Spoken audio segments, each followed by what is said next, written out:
और बस मैं तो एक मैं वो आपके जो पिछली बार मैंने सुना था कि आपके मन में एक जिज्ञासा रही कि मैं कौन हूँ, कहाँ से आया हूँ, क्यों आया हूँ। इन पर मैं आपके सुनने के उसमें ज्यादा इच्छा है। बहुत सुंदर प्रश्न है, और ये प्रश्न अगर आया तो कोई साधारण वो नहीं है, क्योंकि ये प्रश्न हर किसी के मन में नहीं आता। जी बिल्कुल, मेरे मन में आते रहते, मैं कौन हूँ, कहाँ से आया हूँ, क्यों आया नहीं, हूँ। आप ये कोई बताओ ना, जो दिव्य आत्मा होगा ना जी, जिसने कई जन्म ले लिए होंगे जी, और जो अपने पिछले जन्मों में नहीं पा सका वो इस जन्म में पाना चाहते हैं, सिर्फ उन्हीं लोगों के इस तरह के प्रश्न आ सकते हैं मन में, और किसी के मन में ये प्रश्न नहीं है। जी, तो इससे आगे भी आते हैं, संसार क्या है, इसे कब बनाया, किसने बनाया, कैसे बनाया, क्यों बनाया, अप डाउन का कारण, मृत्यु के बाद जीवन है कि नहीं है, तो प्रमाण क्या, इत्यादि। तो थोड़ा सा देखिए, बताइए, कोशिश करते मैं कौन हूँ, कहाँ से आया, क्यों आया। देखो, मैं इसलिए बताता हूँ कि जब मैं थोड़ा अपने स्टार्टिंग की जर्नी बताता हूँ ताकि चीजों को थोड़ा क्लियर कर सकूंगा। जब थोड़ा थोड़ा होश संभाला बचपन में, जब होश संभाला तो होश संभालने के बाद दुनिया को देखना शुरू करा, माता पिता को देखा, घर में रिश्तेदारों को देखा, भाई बहन को देखा, घर की स्थिति देखी, घर की स्थिति फाइनेंशियल कैसी है, समाज की स्थिति देखी, समाज की स्थिति कैसी है, हमारा जो आसपास का एनवायरनमेंट है, ठीक है, उसकी स्थिति कैसी है, पेड़ नहीं है, गलियां टूटी पड़ी है, सड़क ढंग से नहीं बनी हुई, फुटपाथ नहीं है, बहुत सारी चीजें देखी। देखा मैं अकेला नहीं हूँ, मेरे जैसे बहुत सारे लोग हैं, ठीक है, सब इस धरती पे हैं। आखिर क्यों है, किस वजह से है। थोड़ा सा और बड़ा हुआ, मतलब मेरी उम्र रही होगी उस समय, तीसरी चौथी क्लास में रहूंगा, तो तीसरी चौथी क्लास में कितनी उम्र होनी चाहिए, 7-8 9 साल। तीसरी चौथी क्लास में उसमें 5 साल के बच्चों को एडमिशन दिलाते होंगे तो 8 साल का 7 उम्र रहेगी। तो इतनी सी उम्र में मन में बड़ी जिज्ञासा, बड़ी तीव्र जिज्ञासा जिसे कहते हैं, जैसे सब कुछ जानना है कि ये क्या है, ये क्यों है, ये किस लिए है, इसका क्या कारण है, इसका पर्पस क्या है, ये क्यों बनाया गया। इतने प्रश्न होते थे जिसकी मतलब कोई सीमा नहीं थी।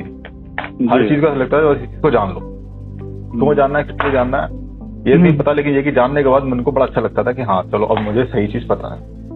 जी। तो अनायास ही जब मैं लगभग 9-10 साल के आसपास का था, मेरे मन में एक प्रश्न आया कि मैं कौन हूँ। जब मैं सब चीजों को जानने की इच्छा लगी हुई थी कि धरती क्या है, सूरज क्या है, चांद क्या है, तारे क्या है, आकाश क्या है, ठीक है, जो इसके भगवान की हम पूजा करते हैं वो भगवान क्या है, वो ईश्वर क्या है, ये उसकी शक्ति क्या है, ठीक है, क्या वो सच में मनोकामना पूरी करता है, मतलब ये सब प्रश्न तो चल ही रहते हैं। फिर अचानक से मेरे में एक प्रश्न आया कि मैं कौन हूँ। अब जब ये प्रश्न आया तो पूछा कई लोगों से, जी, मतलब कहते हैं ना, एक संतुष्टिदायक उत्तर नहीं मिल पाया। जी। पर ये प्रश्न ऐसा था कि मतलब 8-9 साल की उम्र से स्टार्ट हो गया, 16, 17, 18, 19 साल तक की उम्र आते आते मन में एक अजीब सी, मतलब कहते हैं ना, विचलित करता प्रश्न रहा लेकिन उत्तर नहीं मिल पाया। मतलब कम से कम मैंने हजारों लोगों से पूछ लिया, जो मुझसे मिला मैंने सब पूछ लिया।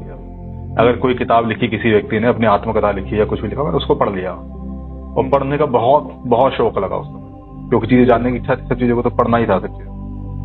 पूरी रात बैठ के, जब थोड़ा बहुत इंटरनेट स्टार्ट हुआ, 15-16 साल का, तो पूरी रात बैठ के इंटरनेट चेक करते रहना, इन्हीं चीजों को सर्च करते रहना। उस समय इंटरनेट पे हिंदी में कुछ नहीं होता था, मोस्टली इंग्लिश में होता था, बहुत मुश्किल से उसको समझ पाते थे, लेकिन कोशिश करते थे वही जानो। तो 16-17 साल की उम्र में देश भ्रमण करने का मौका मिला। जी।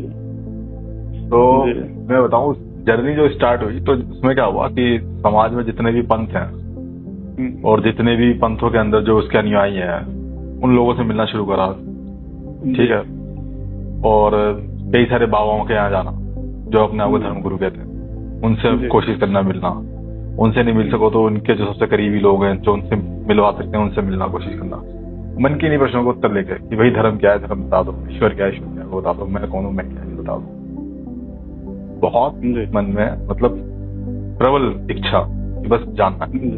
लेकिन देखिए, जर्नी चलते चलते चलते चलते जब 19-20 साल के बीच में जब मैं आया, 2-3 महीने जो हमारे बहुत अच्छे संत हैं, जो कभी समाज के सामने नहीं आते, लोगों के बीच में नहीं आते, लेकिन जब उनके पास आप बैठेंगे तो वो आपको ऐसी चीज बताते हैं जिसके बारे में आपको अंदाजा भी नहीं होता। तो उन्होंने एक संत मिले मुझे कि महाराज, मैं उससे कहा कि किस चीज की खोज में है, मतलब मैं उनसे बात भी नहीं करी, वो रास्ते में जा रहे हैं और जाते जाते मेरे पास आके खड़ा हो गया, रुक गए, और रुकने के बाद मुझे देखते रहते थोड़ी देर, और फिर अपने आप बोलते हैं किस चीज की खोज में है। अब जैसे ही ये प्रश्न सुना मेरे तो मतलब रोंगटे से खड़े हो गए, मतलब ये क्या प्रश्न है, पूछने वाले व्यक्ति कौन है। तो उनसे मेरा परिचय हुआ, तो उन्होंने कहा कभी ध्यान करा है? मैंने कहा नहीं। तो उन्होंने कहा कभी तुमने आसन लगाया? मैंने कहा नहीं। कभी साधना करी ढंग से? नहीं। अब जो पूछे मैं नहीं, क्योंकि कुछ सिखाने वाले नहीं था, बताने वाले नहीं था। तो उन्होंने मुझसे कहा कि ये सब सीखो, तुम्हें सीखने की जरूरत है। अच्छा, उनके संग रहे, उनके संग बैठे, सीखा जाना, और सीखने के बाद उन्होंने कहा कि एक काम करो कि जहां भी तुम्हें मन करे वहीं रुक जाना, प्रकृति में जहां भी तुम्हारा मन करे वो वहां बैठ के ध्यान लगाना। तो कई दिन हमने ध्यान में लगा दिया। जहां देखा ना कि एक प्राकृतिक इन्वायरमेंट है, नेचुरल इन्वायरमेंट है, झरना है, पहाड़ी है, नदी बह रही है, ठीक है, कंदरा है, गुफा है, वहीं बैठ के ध्यान में लग जाते। तो ऐसे करते करते हमारे मतलब 9-10 महीने निकल गए जी। कश्मीर में गए, कश्मीर में नागाओं का स्थान है सांभा में।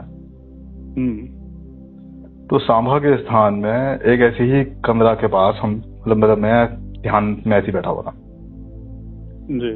तो मन में जैसे मैंने उस जो प्रश्न थे ना कि मैं कौन हूँ, मैं क्या हूँ, मैं क्या करना आया हूँ, मेरी जिंदगी का क्या उद्देश्य है, क्या मेरी जिंदगी का उद्देश्य इस दुनिया के सभी मानव को उद्देश्य हो सकता है, ठीक है, क्या मुझे सिर्फ अपने लिए जीना है या सबके लिए जीना है, या ये सब ये व्यर्थ की बातें जो मैं सोच रहा हूँ। ईश्वर क्या है, ईश्वर का तेज क्या है, क्या सच में ईश्वर है कि या नहीं है, धर्म क्या है, धर्म क्या है, धर्म का तेज है भी क्या नहीं है, मतलब ऐसी चीजें सोचते सोचते मैं कब मतलब वहां बैठा, और जब मेरी आंख खुली तो लगभग 3 दिन बीत चुके थे।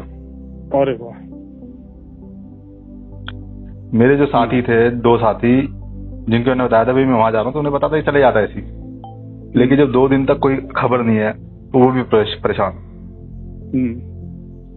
कि गया तो गया कहाँ जी। तीसरे दिन जब मैं उठा तो मैं ये नहीं लगा कि मैं सो रहा था जी, या मैं क्या कहते हैं मैं उसमें था, मुझे लगा बस मैं ऐसी 5-10 मिनट के लिए बैठा हूँ ध्यान में, उठाऊं, उठ के फिर मैं वहीं पास में नहाने की तरफ तालाब से नहा था, और नहाने के बाद आया तो फिर मन में समझ में अपने आप ही आने लगा कि हाँ मैं कौन हूँ। मतलब कहता ना जो एक अजीब सी जिज्ञासा थी वो बड़ी तेजी से शांत होना शुरू हुई, मतलब एकदम क्लियर हो गया है कि कौन हूँ।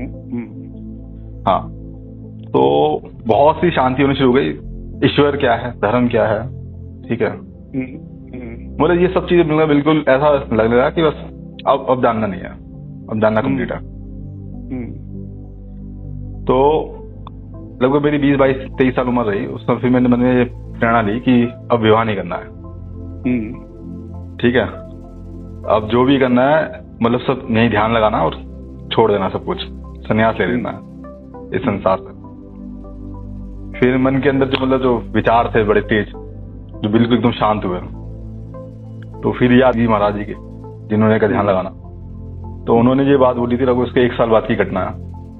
तो फिर गए उनके पास, उनको बताया, फिर उन्होंने समझाया कि नहीं, गृहस्थ को समझो जी। मैंने कहा गृहस्थ क्या? हाँ, कह रहे ब्रह्मचार्य को समझे, गृहस्थ को समझो, वामपंथ को समझो, फिर संन्यास को बात करो। फिर गृहस्थ को समझा, फिर समझ में आया कि नहीं, कर्तव्य मानव के जीवन में उसका कर्तव्य बहुत ज्यादा महत्वपूर्ण चीज है। कर्तव्य अर्जुन को यही कहता है जी। हाँ, कर्तव्यहीन जो मनुष्य होता है वह अपने आप को तो दुख देता ही देखता है, वो संसार के लिए भी दुख का कारण बनता है जी सर, ठीक है। जो अपने कर्तव्य को त्याग देता है वह धर्म का भी नाश कर देता है जी।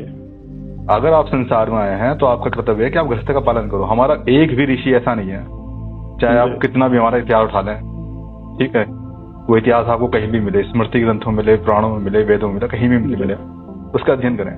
कोई ऋषि हमारा ऐसा नहीं है जो क्या कहते हैं जिन्होंने गृहस्थ का पालन करा, सिवाय नारद जी के। सारे गृहस्थ ही थे जी। अच्छा, नारद जी को भी क्यों गृहस्थ नहीं हुआ?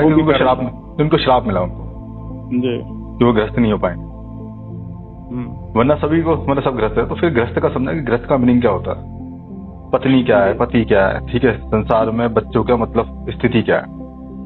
तो मतलब ये है कि अब मन में प्रश्न आता था, तो फिर प्रश्न के लिए मुझे भटकना नहीं पड़ता था जी। मतलब अंतःकरण में अपना आप ही प्रश्नों के उत्तर मिलना शुरू हुआ। बिल्कुल आत्म साक्षात्कार की स्थिति में प्रश्न के उत्तर स्वतः मिलते जाते हैं। तो उसके बाद जब उन्होंने समझाया, फिर समझ में आया कि हाँ, कि एक स्थिति ऐसी आएगी कि इसमें मतलब गृहस्थ का पालन करना चाहिए। तो मैं विवाह में आ गया। विवाह के बाद फिर स्थिति ऐसी बनी कि वो जो एक जर्नी थी ना, जर्नी विवाह के 1-1.5 साल बाद लगभग वो स्टॉप हो, क्योंकि गृहस्थ के जीवन के जो अनुभव हैं, जैसे हम लोग कह देते हैं भाई, असल मेरी आदत क्या थी, जब मैं स्कूल टाइम में था, एक तो बुजुर्गों को बहुत कोसता था कि भाई हमारे बुजुर्गों ने अगर ध्यान दिया होता तो देश का ये नाश नहीं होता जी। दोस्त देने की हो गया था। हाँ, दूसरा ये भी था कि भाई हमारे यहाँ के जो सबल व्यक्ति हैं, जो समझदार हैं, जो जिनके ऊपर भार है सब चीजों के, जो घर परिवार को उठाते हैं, वो समाज के लिए कुछ करते नहीं है जी। तो जब खुद गृहस्थ में आए तो तब पता चला कि भाई उस व्यक्ति की स्थिति कैसी होती है। जी जी। तो फिर मुझे अपने जो महाराज जी उनकी फिर मुझे बात समझ में आई कि हाँ, उन्होंने बात ठीक की थी कि जब तक आप जिस चीज को जीते नहीं हो, उस चीज का दर्द नहीं समझ पाते आप। बिल्कुल। तो ये जो प्रश्न है ना कि मैं कौन, इस पे थोड़ा बात करते हैं। जी जी। ठीक है, क्योंकि आपके मन का भी एक प्रश्न है यहाँ। हाँ। अच्छा, आप क्या समझते हैं अपने आप को, बताइए। मैं कुछ नहीं समझता। मैं तो ये सोचता हूँ यार, इतने साल हो गए शरीर में बैठे हैं, हम खुद को खुद ही नहीं जान पा रहे हैं। बड़ा आश्चर्य लगता है कि ऐसा कैसे हो रहा है कि मैं खुद को खुद ही नहीं जान पा रहा हूँ। अभी तक कुछ भी क्लियर नहीं है। बस मैं हूँ इतना महसूस होता है, पर क्यों और वो कुछ समझ में नहीं आता। बस इतना है, आश्चर्य से लगता है यार मैं हूँ तो हूँ क्यों। अच्छा, बाकी कुछ समझ में नहीं आ रहा। अच्छा, मैं थोड़ा सा अपना अनुभव शेयर करूंगा आपसे ताकि इस चीज को कर सकें। तो उस समय बाबा अग्रहा नागराज जी से बारे में मेरा परिचय हुआ। सुना है कभी आपने? नागराज ये अमरकंटक वाले। अमरकंटक वाले। आपने उनका नाम सुना तो उनका अध्ययन भी किया होगा उनके शिविरों का? नहीं, मुझे मालूम है। मेरे कुछ मित्र हैं उसमें। क्या वो जीवन विद्या है ना शायद? हाँ बिल्कुल। जी जी। तो उनके भी संपर्क में रहा, तो मैं एक चीज समझ पाया कि जितना गहराई से उन्होंने इन चीजों को समझा और जितना गहराई से वो इस चीज को उत्तर देते हैं, इतनी गहराई से समझने वाला, उत्तर देने वाला व्यक्ति मुझे अपने पूरे जीवन में कोई नहीं मिला। ये जो प्रश्न है ना, ये एक आध्यात्मिक प्रश्न है, ये कोई भौतिक प्रश्न नहीं है। इसका उत्तर अगर आप एक भौतिक जगत में ढूंढें तो शायद आपको इतनी जल्दी से इसका उत्तर नहीं, भौतिक में तो मिलने का सवाल ही नहीं है। क्योंकि इस प्रश्न का संबंध आपकी आत्मिकता से, आत्मा से नहीं कह रहा, आत्मिकता से। जी। जब मैं अपने आप को देखता हूँ लगभग 20-22 साल की उम्र से पहले, मैंने अपने आप को शरीर माना। ठीक है। और मैं माना कि भाई मैं शरीर हूँ और मुझे जो भी करना है शरीर के संदर्भ में करना है, और मेरी जो भी इच्छाएं हैं वो इच्छाएं इस शरीर की इच्छाएं हैं, और इस शरीर को इच्छाओं को पूरा करना ही मेरा जीवन का लक्ष्य है। जी। और जितना भी हमारा वेस्टर्न वर्ल्ड है जी, वो मैं को शरीर मान के जीता, शरीर को मान के चलता है, बहुवादी लोग। ठीक है। हाँ, तो इसीलिए वो शरीर के इच्छाओं को पूरा करने के लिए सेवा हमेशा भोग में रहते हैं। वो भौतिक जगत में सिर्फ सेवाओं को और साधनों को कैसे अपने शरीर के लिए ज्यादा उपयोगी बना सकें, इसके लिए पूरा जीवन लगाते हैं। और इसके अलावा उनके जीवन का कोई उद्देश्य भी नहीं है, क्योंकि वो अपने आप को शरीर मान के कैसे लग्जरियस जिंदगी जिए, कैसे अच्छा भोगवादी ज्यादा भोग कैसे भोगे, वो उनके दिमाग में वही है। तो ये जो के भोग के अलावा कुछ नहीं है। हाँ, ये जो स्थिति है सिर्फ वेस्टर्न वर्ल्ड की नहीं है, ये स्थिति हर उस व्यक्ति के साथ में है जिसको अपनी आप की समझ नहीं कि वह जाने अनजाने ही सही, वो जो भी काम करता है अपने शरीर के संदर्भ में ही करता है, शरीर को सुख देने के लिए ही करता है। तो इस चीज को समझने के लिए मैं एक बड़ा सिंपल सा प्रश्न रखता हूँ आपके सामने, जो मेरे सामने भी था, जो मुझे समझने में आसानी थी। कि मैं देखता हूँ कि मेरी आंख देखती है। प्रश्न के उसमें विस्तार में नहीं जाएंगे, प्रश्न के सिर्फ उत्तर की तरफ जाएंगे कि मैं देखता हूँ या मेरी आंख देखती है? देखिए, देखने में तो क्या होता है सर, आंख है और लाइट नहीं है तो मैं देख नहीं पाऊंगा। तो आंख भी चाहिए, प्रकाश भी चाहिए, और दृश्य और दृश्य दोनों चाहिए। और मैं इसको क्लियर नहीं कर पा रहा हूँ कि मैं देखता हूँ, मेरी आंख देखती है, पर मैं आंख के माध्यम से संसार को देखता हूँ। बहुत सुंदर उत्तर, यही उत्तर है कि देखने वाला मैं हूँ, पर देखने के लिए मुझे आंखें चाहिए, प्रकाश भी चाहिए, ठीक है, और जो भी इसके लिए उपयुक्त कारण है उन सब चीजों की मुझे जरूरत है, तभी मैं देख सकता हूँ जी।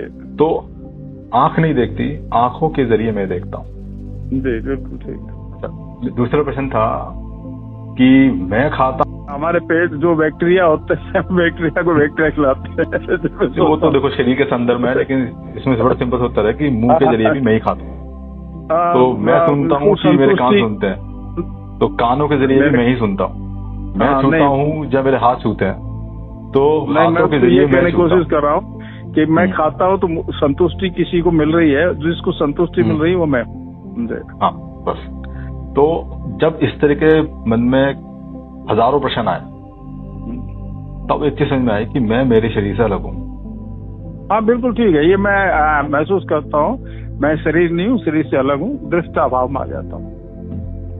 जब ये समझ बनी कि मैं मेरे शरीर से अलग हूँ, तो मन में ये जिज्ञासा जागी कि शरीर एक अलग चीज है जी, और मैं बिल्कुल एक अलग चीज हूँ।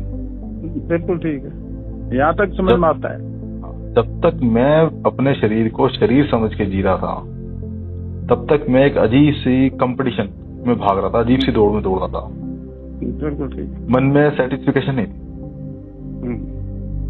जब मुझे एक चीज समझ में आई कि नहीं, वास्तविकता में मैं अपने शरीर से अलग हूँ, ये शरीर मेरा माध्यम है, शरीर नहीं, शरीर से अलग, ये शरीर मेरा माध्यम है इस जीवन को जीने के लिए, इस जीवन को जीने के लिए। हाँ जीवन है, साधन है। हाँ, तो जैसे एक ड्राइवर होता है, उसे अगर कहीं लक्ष्य पे जाना है तो लक्ष्य पे जाने के लिए क्या करता है, वो लगातार गाड़ियों को बदलता है, एक स्थान से दूसरे स्थान तक के लिए गाड़ी बदलता है। तो जब उस स्थान पे पहुंच जाता है, उस स्थान से छोड़ के फिर दूसरी गाड़ी में बैठता है, फिर दूसरी गाड़ी में बैठ के फिर तीसरी गाड़ी में बैठता है। तो एक चीज समझ में आया कि ये जो मैं हूँ वास्तविकता में एक यात्रा में हुआ। तो बिल्कुल ठीक है, जर्नी है।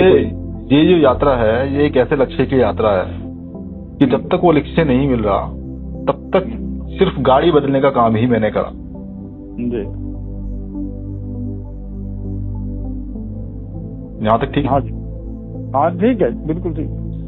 तो ये भी समझ में आया कि वास्तविकता में ये जीवन है, ये जीवन जो मेरा जो जीवन है वो मेरे उस लक्ष्य के पहुंचने के लिए मुझे मिला है। बिल्कुल ठीक है। वो लक्ष्य क्या है? एक प्रश्न और आ गया। बिल्कुल ठीक है।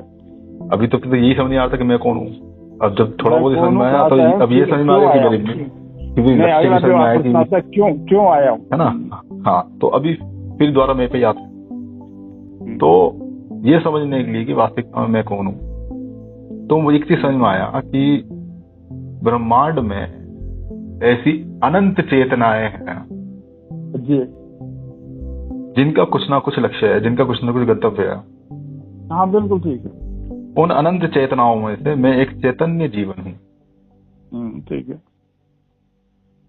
जब मैं इस चीज को समझ में पाया कि भाई उन अनंत चेतनाओं में से मैं भी एक चेतना हूँ, ठीक है, मैं भी जीवन के रूप में हूँ जी, क्योंकि चेतना दो रूप में है। जैसे अभी हमने कुछ बात कही, सोची, बोली, समझी, ये बात हमेशा के लिए इस ब्रह्मांड में रहेगी। जी जी जी, ये कभी नष्ट नहीं होगी। हाँ बिल्कुल ठीक है।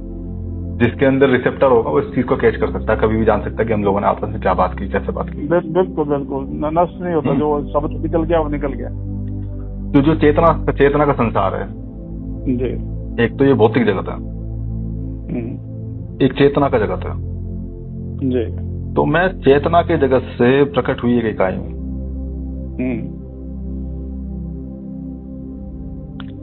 अच्छा, तो इस चेतना का लक्ष्य क्या? चैतन्य होना। चेतना अलग चीज है, चैतन्य होना एक अलग चीज है। इस चीज का आभास हो जाना कि वास्तविकता में मैं कहां से निकला था,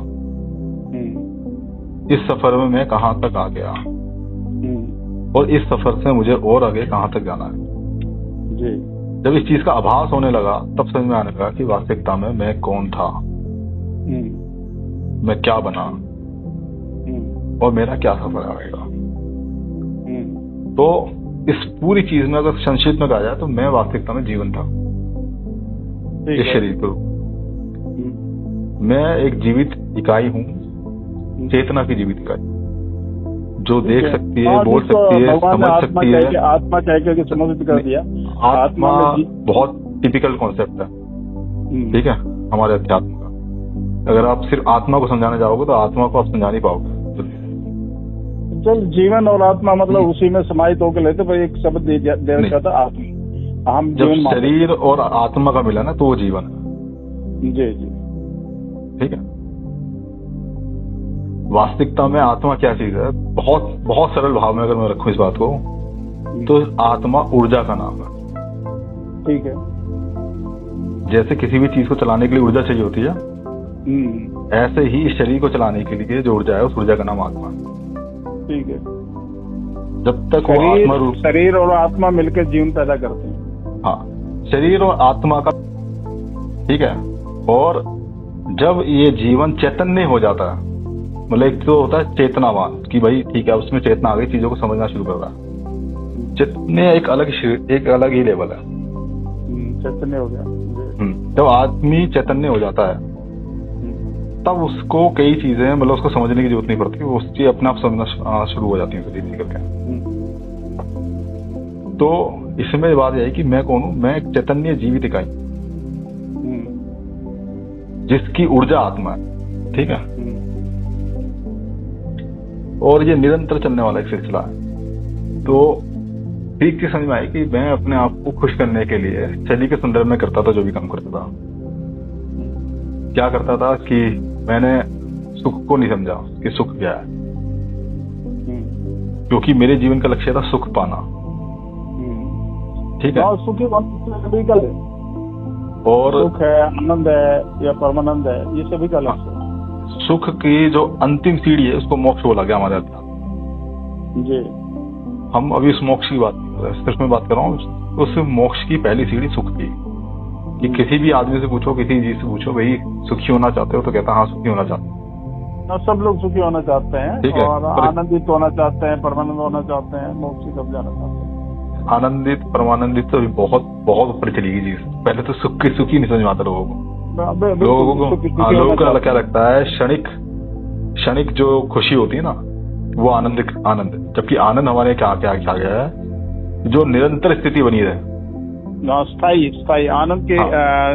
जो सुख की जो निरंतर स्थिति है वो आनंद है। बिल्कुल ठीक। अच्छा, परमानंद क्या है, जब चैतन्य धरती की सभी चैतन्य इकाइयों की सुख की निरंतर स्थिति बनी रहे तो वो परमानंद है। सभी चैतन्य इकाइयों की, हाँ सभी चैतन्य इकाई, धरती की पहले तो सभी इकाई चैतन्य इकाई बने, और सभी चैतन्य इकाई जब आनंद में है तो वो परमानंद है। परमानंद मतलब अब संसार में इससे, मतलब कहते हैं स्वर्ग की कल्पना करते हैं कि ये स्वर्ग में जाएंगे वो सभी नहीं, तब संसार ही स्वर्ग लगता है जी। तो वास्तविकता ये है कि सुखी आदमी जब अपने गृहस्थ में होता है तो उसको उतने सुख में स्वर्ग के दर्शन होना शुरू होगा। तो यहाँ पे फिर वो इसी बात आता है कि भाई जब ये समझ में आया कि भाई मैं मेरे शरीर से अलग हूँ, तो ये भी समझ में आया कि भाई शरीर की जरूरतें अलग है, मेरी जरूरतें अलग है। जैसे आपने कहा ना भूख लगती है तो पेट में बैक्टीरिया होते हैं, खाना खा लेते हैं, चलते हैं। तो वास्तविकता में ये सारी क्रिया मेरे शरीर की है, ये मेरी क्रिया नहीं है जी। ये नेचुरल फिनोमिना में शरीर को एक ऑटोमेटिक बॉडी बनाई है जी जी प्रकृति ने। चाहे आप इसको कोई निर्देश दें या दें, इसके अंदरूनी अंतरकरण से वो सारी क्रिया ऑटोमेटिक चलती रहेंगी। अंदर का जो भी है वो अपना काम करता रहता है। ये अगर इस क्रिया को आप बड़े ध्यान से देखें, ब्रह्मांड की उत्पत्ति से लेकर आज तक जितनी भी इकाइयां इस पूरे ब्रह्मांड में उत्पत्ति हुई है, उनमें ये ऑटोनोमस क्रिया निरंतर चल रही है। बिल्कुल चल रही है, कोई इसको चलाता नहीं इस क्रिया को। जैसे धरती है, धरती अपनी धुरी पे घूम रही है, अंदर उसमें लावा भी है, ठीक है, अपने आप हो रहा है सब। हाँ, वो निरंतर चलने, क्यों? भौतिक जगत जो बनाया गया है वो भौतिक जगत इसी तरह से बनाया गया है कि निरंतर ही चलेगा, वो ऑटोमेटिक फॉर्मेशन में ही रहेगा, उसको आप रोक नहीं सकते। उसे आप रोक दोगे, नष्ट कर दो, खत्म कर दोगे, फिर वो अपना दूसरा धारा को ढूंढते हुए अपने जटिल शरीर से होते हुए में जाके दोबारा किसी साइकिल में चलता है, साइकिल में चलता रहेगा, वो ऑटोमेटिक क्रिया में लगातार चलता रहेगा। आप शरीर को भोजन नहीं देंगे, शरीर ज्यादा नष्ट हो जाएगा, भोजन देंगे तो शरीर चलता रहेगा। तो वो एक कंडीशनल है शरीर की, भोजन लेना। तो यहाँ पे एक चीज क्लियर हुई कि भाई मैं मेरे शरीर से अलग हूँ, तो मेरे शरीर की जरूरतें अलग है, मेरी जरूरतें अलग है। जी जी। मेरी जरूरत है क्या? अच्छा, पहले शरीर की बात करते हैं। शरीर को क्या चाहिए? साधनों की जरूरत है शरीर को। बैठने के लिए कुर्सी चाहिए, लिखने के लिए पेन चाहिए, चलने के लिए क्या कहते हैं उसको, गाड़ी वाड़ी चाहिए, चप्पल चाहिए, ठंड से बचने के लिए शरीर के लिए क्या कहते हैं कपड़े चाहिए। तो ये सब साधन के रूप में है। मैंने जब तक अपने शरीर को साधन माना, मैंने जब तक अपने शरीर को यह माना कि मैं हूं, तब तक सारी दौड़ मनुष्य के साधन की तरफ रही। उसे साधन प्राप्त करना, कितने प्राप्त करने हैं, जब इस चीज की समझ नहीं थी तो इतने साधन चाहिए जिसकी कोई उसकी मतलब समझ ना हो। वास्तविकता में कितने साधन चाहिए, अगर इसको भी थोड़ा सोच लिया जाता तो शायद इस तरह की दौड़ में आज जो दुनिया चल रही है उस तरह की दौड़ में ना जाती। वो दौड़ गलत है। साधन की एक निश्चितता है। ठंड से बचने के लिए आप कितना स्वेटर पहनोगे? 1 2 3 4 5, कितनी रजाइयां ओढ़ लोगे? 1 2 3 4 5 10 20 25 50 100, इससे ज्यादा तो नहीं हो सकते, दबके मर जाओगे। मैं दबके मर जाओगे, इससे ज्यादा करूंगा। लेकिन आज स्थिति क्या है मनुष्य की कि वो साधनों को प्राप्त करने के लिए निरंतर दौड़ रहा है, और इस तरह दौड़ रहा है कि साधन नहीं मिले तो जीवन खत्म हो जाएगा। तो सारा जीवन खपा देता है पैसा कमा के साधनों को बटोरने, और कितना बटोर रहा है? अनलिमिटेड बटोरने की कोशिश कर रहा है, जैसे कि मतलब चीज खत्म हो जाएगी। ठीक, वास्तविकता में एक बार खाने का दोबारा भूख नहीं लगती। एक बार पानी पीने के बाद दोबारा पानी नहीं पी सकते आप। एक बार पूरी सांस लेने के बाद आपको वो सांस छोड़नी ही पड़ेगी, दोबारा फिर लेनी पड़ेगी सांस। ये नहीं कि आप निरंतर सांस ही खींचते चले जाओगे शरीर। ठीक, तो शरीर का जो फिनोमिना वो किस तरह से बना कि आपको अपनी जरूरत के हिसाब से चीजों को लेना है, और जरूरत के हिसाब से उस चीजों को त्याग देना है, फिर जरूरत के हिसाब से लेना है, फिर जरूरत के हिसाब से उसको त्याग देना है। तो साधन की जरूरत कितनी? साधन की आवश्यकता उतनी जितनी उसकी आवश्यकता है। उसके बाद फिर साधन को त्याग के फिर दूसरे साधन को लेना, फिर दोबारा से साधन को लेना, फिर दोबारा साधन छोड़ना। तो एक निरंतर प्रक्रिया है ये साधनों को प्राप्त करने की, छोड़ने की। लेकिन हमने साधन इस तरह से इकट्ठे करे कि मतलब अगर नहीं इकट्ठे करेंगे तो मतलब सब कुछ खत्म हो जाएगा। अब दूसरे पहलू पे आते हैं। जब मैं अपनी बात करता हूँ तो मैंने कहा भी मैं निरंतर आनंद में रहना चाहता हूँ, मतलब मैं निरंतर सुख में रहना चाहता हूँ। तो मेरी जरूरत शरीर की साधनों से पूरी हो जाती है जी, पर मेरे अंदर जो जीवन है, जो मेरी चैतन्य इकाई है, उसको साधन की जरूरत नहीं है। उसको सुखी रहने के लिए कुछ और चीज चाहिए। जी जी। तो सुख के 9 रूप बताए जी, वो बहुत डिटेल में बताते हैं चीजों को।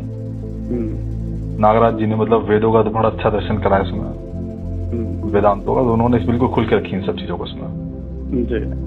ठीक है, शायद आपकी मतलब नॉलेज में भी होंगे ना, आप बताएंगे मुझे ध्यान आ जाएगा। पर नौ सुख आंतरिक जो आप हैं जीवन है उसको चाहिए, तो कौन कौन से? तो मैं सब तो डिस्कस नहीं कर पाऊंगा क्योंकि बहुत लंबी एक चीज को डिस्कस करने में कई घंटे चाहिए, लेकिन मैं बिल्कुल शॉर्ट में सिखाता हूँ। जीवन का जो पहला सुख है वो है विश्वास। विश्वास कैसे है? जब संसार में जब ये प्राणी आता है, मैंने कहा कि संसार एक ऑटोमेनस बॉडी में है, पूरा संसार ऑटोमेटिक प्रक्रिया में है, चाहे हम इसको जाने या ना जाने। आपके जाने ना जाने से संसार की ऑटोनोमस क्रिया पे कोई फर्क नहीं पड़ेगा, वो निरंतर ही चलता रहेगा, वो चलता रहे। हाँ, तो जब ये चैतन्य इकाई दुनिया में प्रकट हुई जीवन के रूप में, मनुष्य के रूप में या मानव के रूप में, तब उन्होंने क्या देखा कि सब चीज पहले से चल रहा था। तो उसके अंदर अंतःकरण में, मतलब उसके जन्म लेने से पहले ही उसमें ये चीज थी प्रोसेस में, क्योंकि चैतन्य थी कि ये सब चीज ऐसी ही होती हैं, चलती रहती हैं, ये निरंतर चलने वाली क्रिया है। तो मतलब उसको उस क्रिया पे एक विश्वास था। क्या विश्वास था कि हाँ ये चीज चलती है। जैसे ही जन्म लिया, जन्म लेने के बाद इस संसार की हर एक वस्तु, हर एक कण के ऊपर हमारा विश्वास स्थायी था, स्थायी है, स्थायी रहेगा। लेकिन हम इस चीज को भूल गए। तो जब तक विश्वास बना रहता है तब तक मैं सुखी रहता हूँ। मेरा मतलब मेरा चैतन्य जीवन, ठीक है। जब तक मेरा विश्वास नहीं बना रहता, जो जब जब विश्वास टूटता है, मैं मेरा चैतन्य के लिए इस समय आप बैठे हैं खड़े हैं? नहीं, मैं अब थोड़ा सा लेटा हूँ कुर्सी पे। लेटे हैं ना, तो आप पलंग पे लेटे हैं या सोफे पे लेटे होंगे। चाहे आप इस चीज को आपने पहले कभी सोचा हो या ना सोचा हो, फिर भी एक चीज ध्यान देना कि आपका एक विश्वास है इस पलंग या सोफे पे कि ये पलंग के चारों पांव टूटेंगे नहीं। हाँ बिल्कुल ठीक है। अगर आपको हल्का सा भी अंदेशा हो कि इसके चारों पांव टूट सकते हैं मेरे बैठने से, क्या आप उससे बैठेंगे, लेटेंगे? नहीं बैठेंगे, और मुझे इसमें थोड़ा कंफर्ट फील हो रहा है, इसलिए ठीक है। अच्छा, जिस कमरे में बैठे हैं उस कमरे पे आपका एक विश्वास है। वो क्या विश्वास है कि ये कमरे की दीवार है, छत आपके ऊपर गिरेगी नहीं। बिल्कुल ठीक है। हल्का सा भूकंप आया तो आप क्या करेंगे इस कंडीशन में? क्या करेंगे बताइए? अगर भूकंप आ जाए, कमरे की दीवारें हिलने लगी, कोशिश करते बाहर निकलेंगे। क्यों? ऐसा क्यों? क्योंकि ऐसा लगता है कि ये गिर सकता है।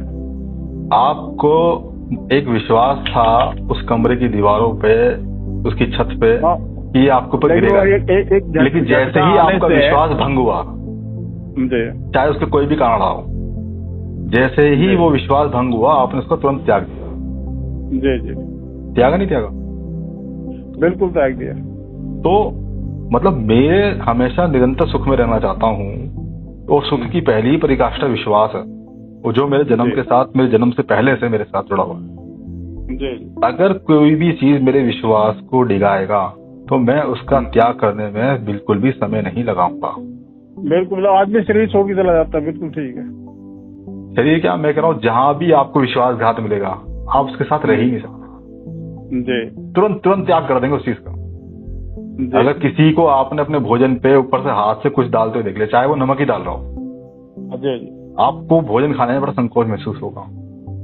कोई पानी पे फूक मार के अगर आपको दे दे और आपकी नजर पड़ जाए वो फूक मारता, तो आप उसको पीने में कतराएंगे? नहीं कतराएंगे नहीं, पिएंगे नहीं कहेंगे ना। क्यों? क्योंकि आपका अंदर का विश्वास क्या अचानक से हिल गया। तो मेरे शरीर की जो सबसे पहली इकाई है वो है विश्वास।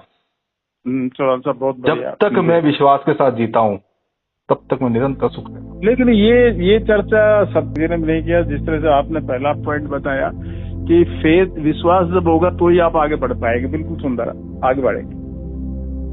अच्छा, अब विश्वास कैसा? विश्वास इस प्रकृति के हर कण से मुझे अनायासी विश्वास है, हर कण पे, लिमिटलेस, अनलिमिटेड।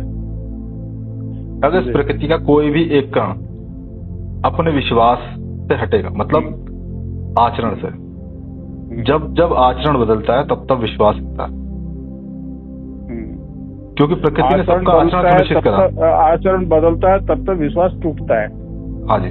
क्यों? क्योंकि प्रकृति ने सबका आचरण को सुनिश्चित किया। आप ध्यान से देखिए, इस प्रकृति में चंद्रमा धरती के चक्कर लगा रहा है, धरती सूर्य के चक्कर लगा रही है, सूर्य अपनी धुरी पे चक्कर लगा रहा है, अपने नियमों में चल रहा है सारा, मैं अपने नियम में चल रहा है। ठीक है, मतलब सबका आचरण सुनिश्चित है, सब अपने आचरण में जी रहे हैं, कोई अपने आचरण को भंग नहीं कर रहा। नियम को बात एक ही है। ठीक है, नियम कहते हैं, नियम तो एक बड़ा जटिल शब्द है। नियम को आचरण थोड़ा सरल है समझने में।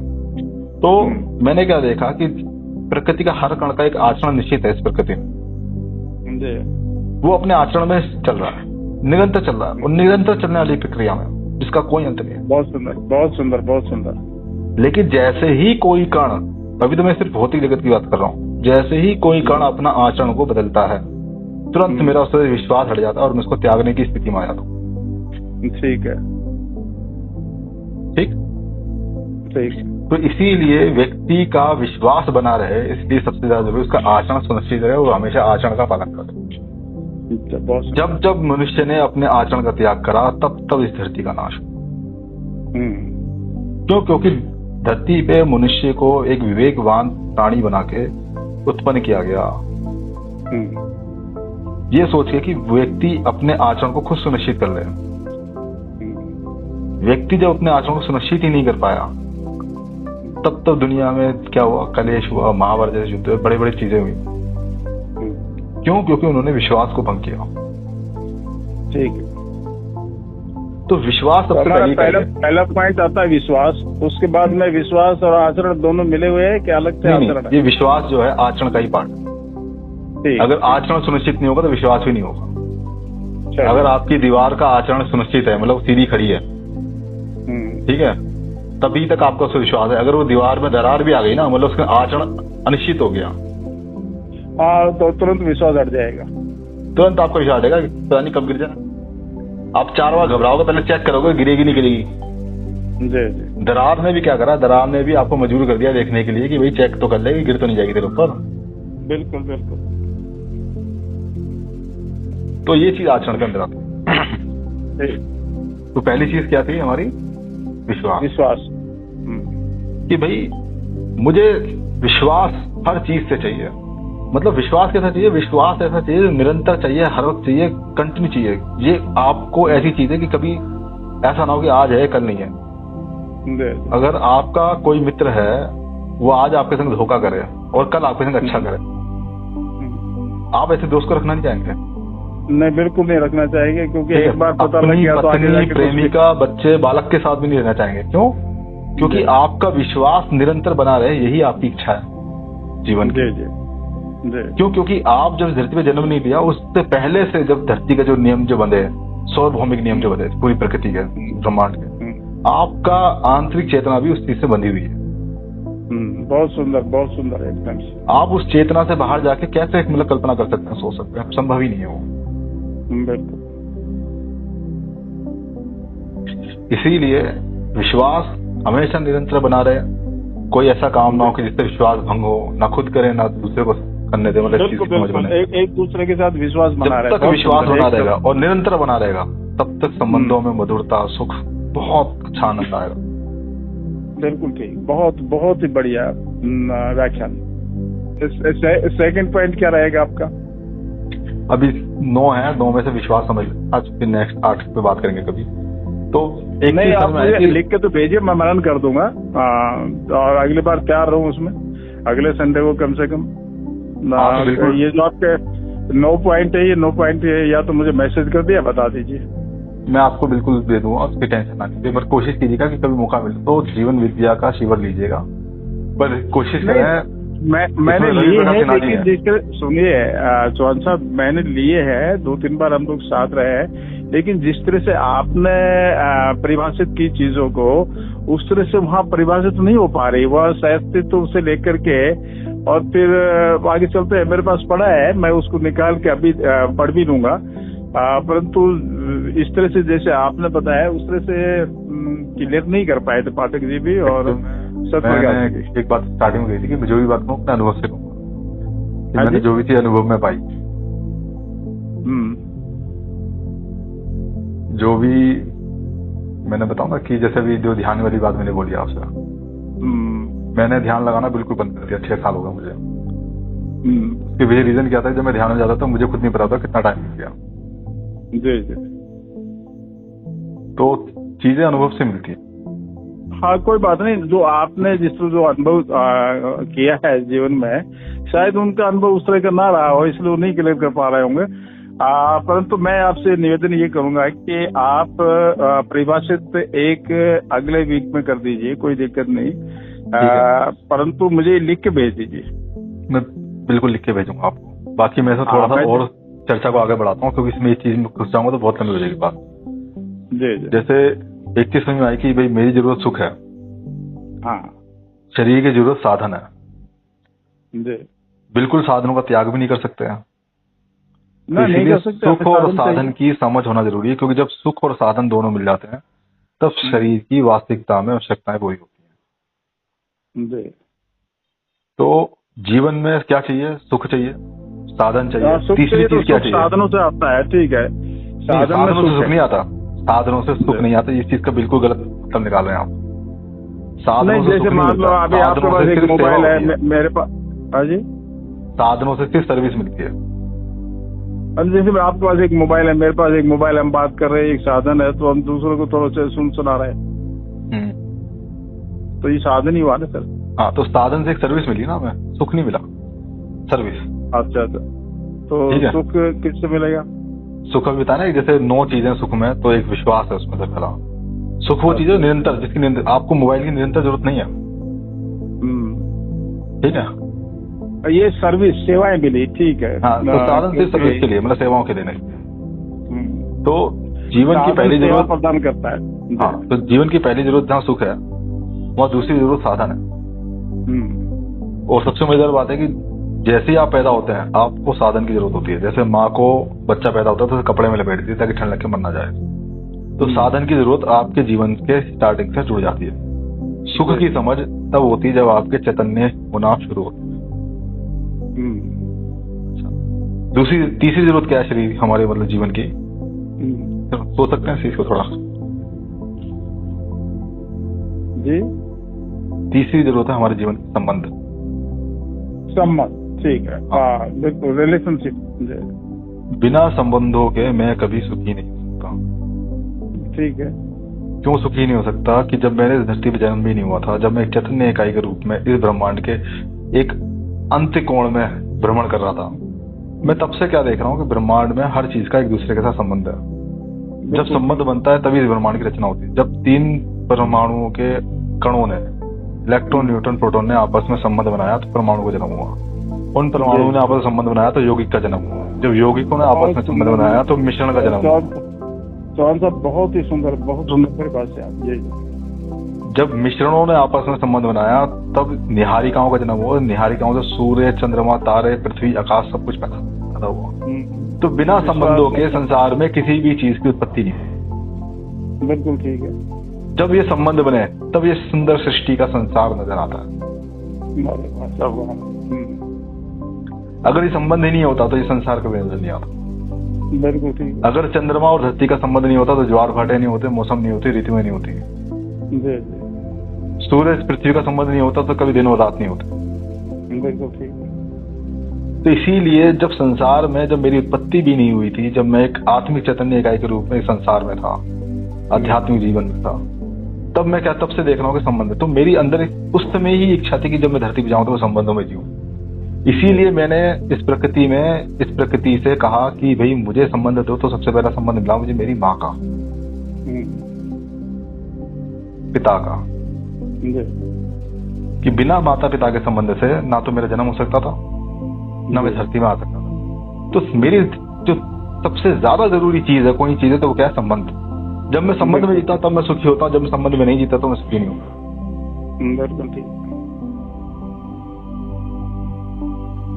तो इसीलिए संबंधों के बिना जीना संभव ही नहीं है। बिल्कुल ठीक है।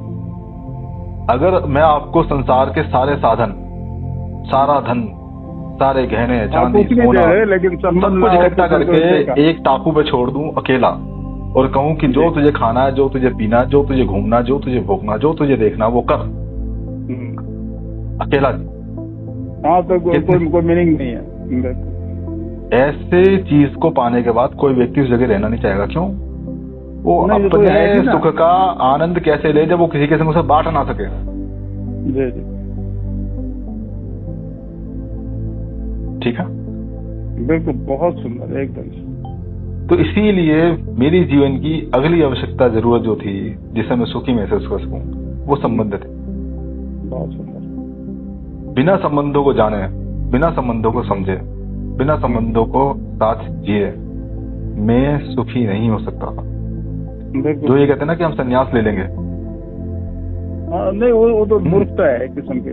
ये मूर्खता नहीं है, इसके ऊपर हम बाद में बात करेंगे। लेकिन ये सोच के देखें कि संन्यास लेने से पहले उसे संबंध की जरूरत थी।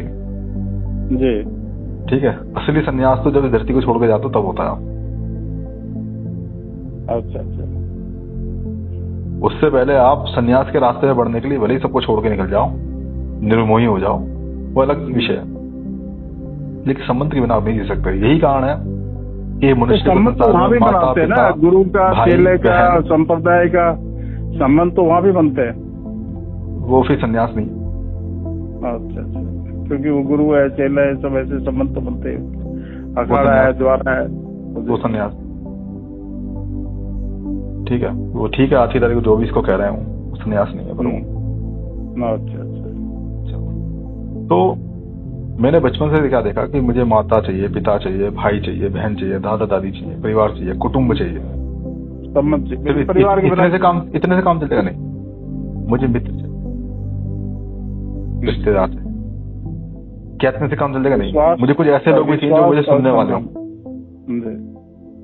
ठीक है, मुझे कुछ ऐसे लोग भी चाहिए जो सिर्फ मुझे सुने ना, जो मुझे सिखाएं भी और सुनाए भी। बिल्कुल ठीक है, जो मेरा मार्गदर्शन भी करे।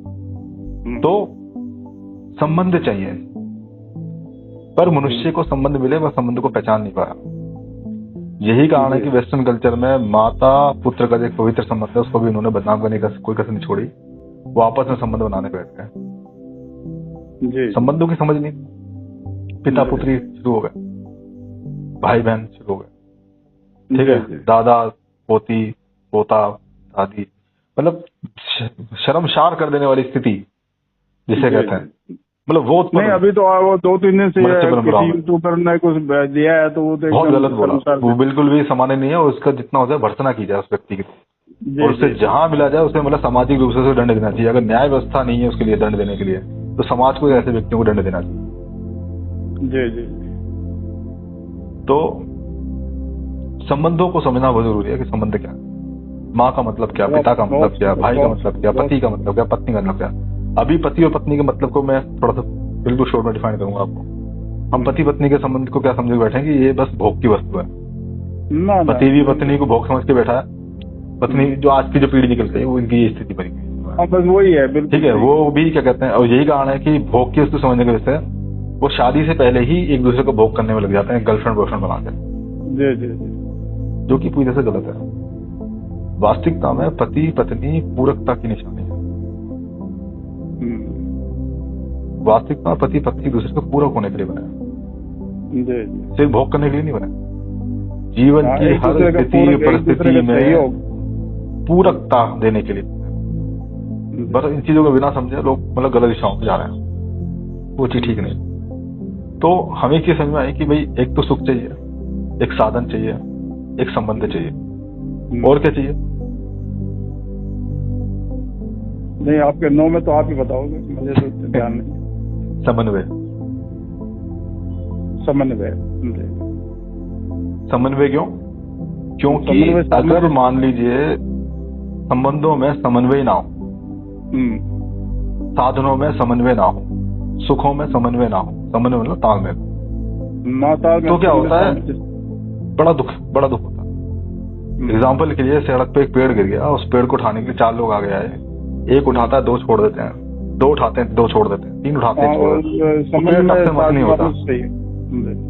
तो जब तक वो सारे मिलके एक साथ उसको उठा के अलग नहीं कर देते तब तक क्या कहते हैं, वो पेड़ वहां से हिलता भी नहीं, मतलब समस्या का निराधान नहीं होता। समन्वय क्या करता है? समन्वय जीवन की समस्याओं का समाधान। अगर संबंधों में समन्वय हो, पति पत्नी में समन्वय हो, पति पिता पुत्र में समन्वय हो, माता पुत्री में समन्वय हो, तो जीवन में कोई कष्ट नहीं होता। जब जब समन्वय की स्थिति खत्म हो जाती है, तब तक क्या है, जीवन बड़ा दुख में कष्टकारक हो जाता है। बहुत सुंदर। तो जहां मेरी जरूरत सुख की थी, साधन की थी, संबंध की थी, समन्वय की थी, एक चीज होती जिसकी मुझे जरूरत थी, वो है समझ की। बिना समझ के मेरे लिए सुख भी बेकार, साधन भी बेकार, संबंध भी बेकार, समन्वय भी बेकार। अगर मेरी खुद की ही समझना विकसित हो, तो ये सब चीजें मेरे पास होके भी, अंडरस्टैंडिंग जिसको कहते हैं, इंग्लिश में अंडरस्टैंडिंग कहते थे, लेकिन वास्तविकता में यहाँ जो समझ का जो अर्थ है वो है चैतन्यता। पूरी जिंदगी आदमी समझ ही नहीं पैदा कर पाता अपने अंदर, यही कारण है कि वो पूरी जिंदगी कष्ट में रहता है। वो समझ ही नहीं पाता कि क्या सही था, क्या गलत था, क्या उचित था, क्या अनुचित था, क्या विवेक था, क्या अविवेक था, क्या न्याय था, क्या अन्याय था, क्या लाभ थी, क्या हानि थी।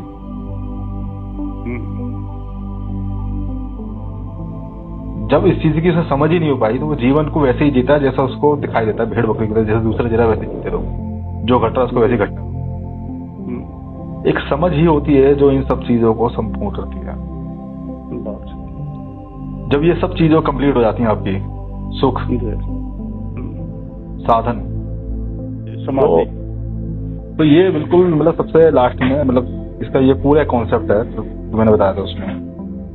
लेकिन ये 9 तो नहीं हुए भाई, सुख, साधन और फिर समन्वय और समझ, संबंध, 5 चीज, छठा समाधि। नहीं 9 नहीं हुए ना ये तो। नहीं ये 9 थोड़ी बताया मैंने आपको। अच्छा। वो तो सुख की 9 वो हैं श्रेणियां।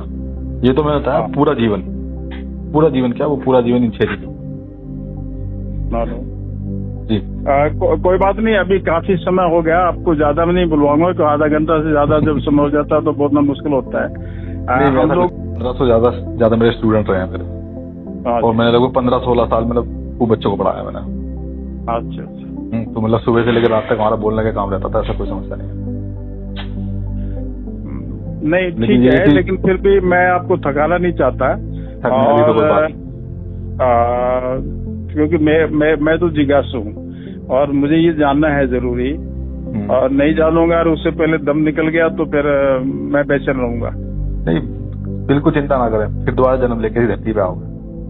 वो तो ठीक है, लेकिन कोशिश जो है, ये जो यात्रा है ना, देखो मैं बता रहा हूँ आपको, मैं कहता हूँ जो मतलब जो समझ में जो चीजें आई, जो अंदर अंतकरण में प्रकट हुई, वो चीजें प्रकट हुई कि अगर आपने जितना अभी तक समझ लिया है, जब आप इस संसार को छोड़ के जाएंगे, तब आपका जब नया जन्म होगा तो वो सब चीजों का ज्ञान आपको रहेगा, लेकिन वो ज्ञान तब प्रकट होगा जैसे कहते हैं ना, जैसे हनुमान जी का नहीं, सोहन साहब मैं ये कह रहा हूँ कि ये अब एक प्रोसेस से प्रसार होकर है और फिर दोबारा आएंगे, फिर एक प्रोसेस से प्रसार होकर आएंगे, हम सोच रहे कि इसी जन्म में निपटा दे सारा काम। संभव नहीं है, जो भी ऐसे मन में भावना तो यही है, जितना प्राप्त कर लो उतना कम है। हाँ, जितना हो सके उतना इसी में कर लो, बच जाएगा तो बच जाएगा, लेकिन जितना हो सके उतना तो करो ना। हाँ। तो आपको बीच में भी कोई अनुकूलता रहती तो बात करेंगे, नहीं तो संडे को करेंगे। जैसे तो बहुत व्यस्त है समय, क्योंकि मैं अपनी इस समय एक किताब है जो बहुत जरूरी बुक है, जिसको मैं कंप्लीट करना चाहता हूँ, तो उसमें मेरा सारा समय उसमें निकल रहा है इस समय। नहीं, वो किताब भी आप करिए, मैं मेरी किताब भी आपको दूंगा, और मिलेंगे हुए फिर बैठ के बात भी करेंगे, क्योंकि जो चीजें आप बता रहे हैं, प्रकृति के सार्वभौमिक नियम है, अगर उसको अगर जान लिया जाए ना, जीवन बहुत आसान हो जाएगा। जो नियम पूरे ब्रह्मांड में लागू होता है वो आप पे भी लागू होगा। जी, बहुत बहुत सुंदर, कुछ करेंगे। कहीं हार मत मानना बस जीवन में, बस। नहीं, मैं हार नहीं माना, हार मानने वाला आदमी नहीं है हम सब, बिल्कुल भी हार मानने के सवाल ही नहीं, करना है, मतलब करना है, ऐसे ठान के बैठे हम लोग। बहुत अच्छा जी, बहुत बहुत धन्यवाद चौहान साहब। नहीं, आपका ही बहुत बहुत धन्यवाद क्योंकि आपने मुझे कई पुरानी